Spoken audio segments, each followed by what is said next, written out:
Là, j'installe une unité intérieure de climatisation. Cette unité s'appelle un gainable. Là, par là, vous soufflez l'air. Là, vous avez l'air repris. À nous maintenant de le poser au plafond, dans les faux plafonds, et de l'installer, quoi. Et de le raccorder frigorifiquement, hydrauliquement et électriquement. Ça pèse une petite vingtaine de kilos à peu près, quoi. Bon, c'est un travail physique, mais c'est une question d'habitude. Il faut faire des bons gestes, et à partir de ce moment-là, il n'y a aucun problème. Donc là, vous avez le plan du 5e étage.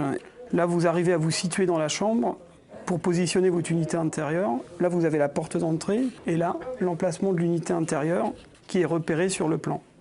Alors là, on est en train d'installer une climatisation dite de confort. Donc très clairement, il va faire 30 degrés à l'extérieur. On va chercher via la climatisation de confort comme celle-ci à obtenir 23 degrés à l'intérieur. En Europe, la climatisation de confort, c'est d'obtenir entre 5 et 7 degrés de moins que l'extérieur pour la climatisation d'été.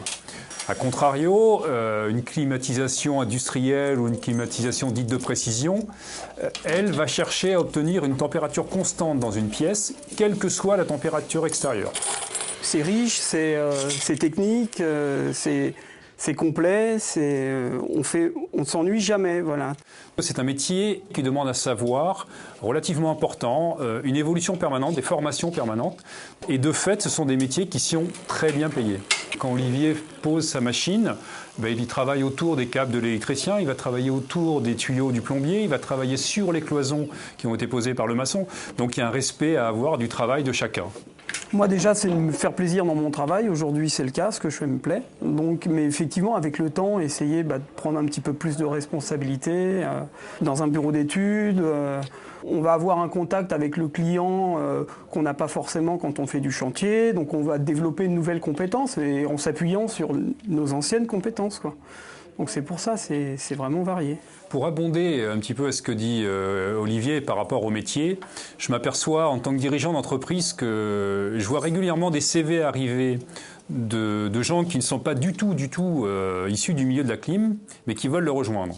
Par contre, je ne me rappelle pas avoir vu l'inverse. Oui, c'est vraiment un métier... C'est vraiment un métier passionnant, quoi, parce que ça fait appel à plein de compétences différentes. Puis c'est un métier d'avenir, c'est un métier où il y a le plein emploi aujourd'hui. Donc pour toutes ces raisons, c'est vraiment un métier sympathique, quoi.